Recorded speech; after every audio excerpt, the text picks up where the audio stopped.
Ma'am TDP, Janasena, BJP ఒక పక్క ఉంది, జగన్మోహన్ రెడ్డి ఒక పక్క ఉన్నారు. ఇప్పుడు ప్రస్తుతం తిప్పి కొడితే 15 రోజులు కూడా లేదు ఎలక్షన్. ఎలా ఉంటుంది అంటారు ఈసారి?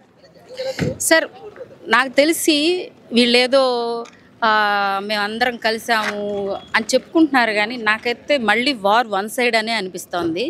వై బికాజ్ ఆఫ్ అంటే జగన్మోహన్ రెడ్డి సభలు చూడండి, బస్ యాత్రలు చూడండి సార్. 48 degrees ఎండగాస్తోంది, 45 degrees ఎండగాస్తోంది గత 10 రోజుల నుంచి.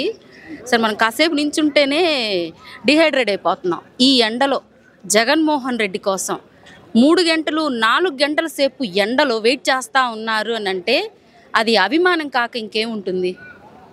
అది అభిమానంతో వచ్చే జనం ఖచ్చితంగా ఓటేస్తారు.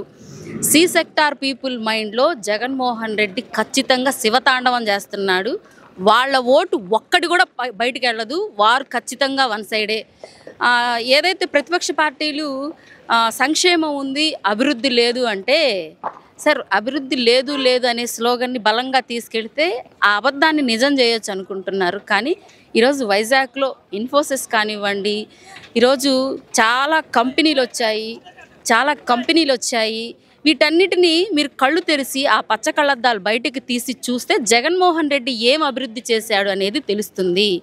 నాకు తెలిసి 5 ఏళ్లలో 2 ఏళ్ళు కరోనా, 3 ఏళ్లలో ఇంత డెవలప్ చేశాడు అంటే ఇంకొకసారి కనుక అవకాశం ఇస్తే జగన్మోహన్ రెడ్డి నిజంగా ఆంధ్రప్రదేశ్ గురించి ఖచ్చితంగా పక్క రాష్ట్రాలు మాట్లాడుకుంటాయి అనేది మాత్రం నిజమైన నిజం. ఇది మేము బల్లగుద్ది చెప్పగలం. వైజాగ్, విజయనగరం ఈ సరౌండింగ్స్ లో డెవలప్మెంట్ పరంగా టీడీపీ గవర్నమెంట్ జరిగింది, జగన్ వచ్చాక ఏం జరగలేదని టీడీపీ వాళ్ళు కామెంట్లు ఇస్తున్నారు. దీని మీద మీ అభిప్రాయం?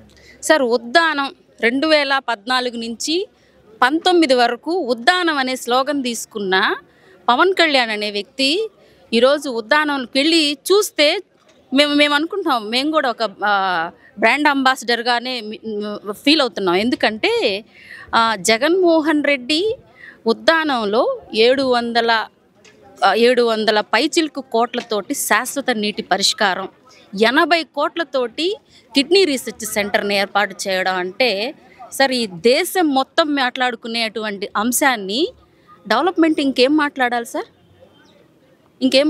ఇంతకన్నా అంటే ఒక దశాబ్దాల తరబడి ఆ ప్రాంత ప్రజలు కిడ్నీ బాధితులై ఉండి ఆ సమస్య ఎవ్వరూ పరిష్కరించకపోతే జగన్మోహన్ రెడ్డి శాశ్వత పరిష్కారం చూపించినప్పుడు ఇంకా ఆ జగన్మోహన్ రెడ్డి కన్నా ఇంకెవరికి ఓటేయాలి సార్ మీరు చెప్పండి? డెవలప్మెంట్ అంతా ఈ గవర్నమెంట్లో జరిగిందని మీరు బల్లగుద్ది చెప్పగలరా?